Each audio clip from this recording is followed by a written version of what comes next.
System Analytics. In this module, we'll learn about a new capability introduced in SBM 11.3. After completing this module, you should be able to enable and configure real-time monitoring, enable notifications based on your validation criteria, gather and view runtime statistics. Here's a screenshot of SBM System Analytics, taken while monitoring the Tomcat server. To set this up in real time, we first need to open the SBM configurator. Start from Diagnostics and select the Real-Time Monitoring tab. Here we can enable real-time monitoring. We can also receive monitoring notifications, so let's enter the email address for our administrator as the sender.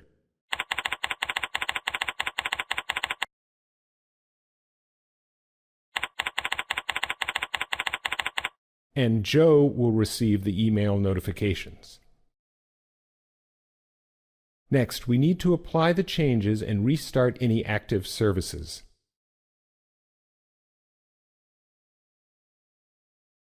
Now, we can log into the Work Center and configure the System Analytics interface.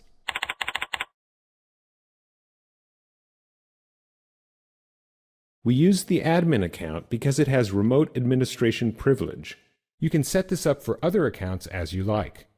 And here we are. Let's say we want to monitor resource usage for the Tomcat service.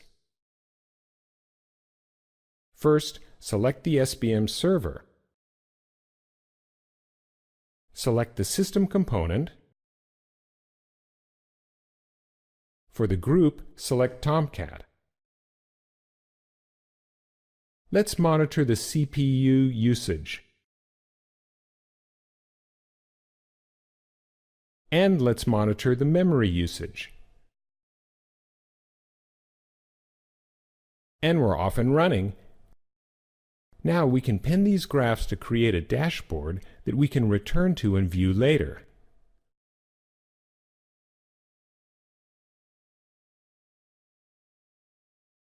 I also want to make it easier to tell these graphs apart, so I'll change the color for the CPU usage monitor.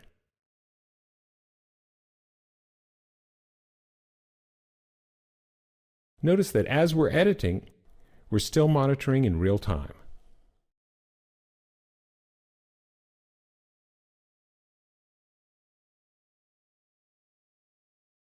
From the Properties tab, we can view the monitoring details in a table format. We can also change the settings for a particular property based on validation rules that we set up. So, let's enable notifications for Tomcat memory usage when it rises above a certain threshold.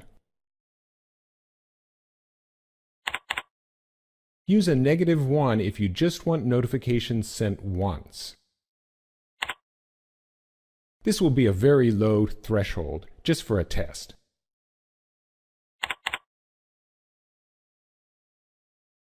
We've set the validation fields so that a failure will be recorded when the memory usage is above the threshold for more than 50% of the time period, which equals 30 seconds in this case. Remember to save your changes. Now, let's view the failures history. We should see some failures coming in soon. And here are the first two. Notice that the first one triggered an email notification. And here's the notification email that Joe received. Now back to System Analytics. Next, let's look at runtime statistics. The applications graph shows when applications were accessed. You can filter by specific application for a given range of time.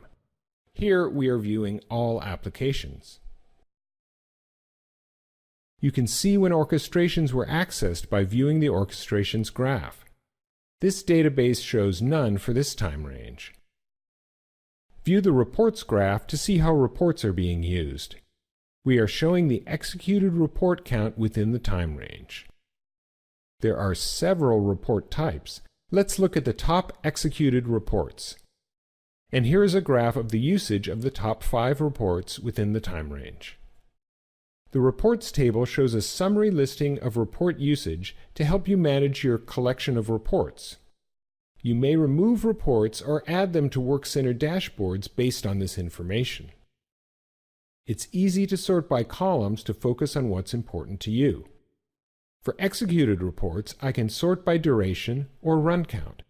This is a quick way to identify reports that take a long time to execute, and to identify which reports are run most often. Finally, let's sign out of the Workcenter. Now that you have completed this module, you should be able to enable and configure real-time monitoring, enable notifications based on your validation criteria, gather and view runtime statistics. For more information, visit help.serena.com.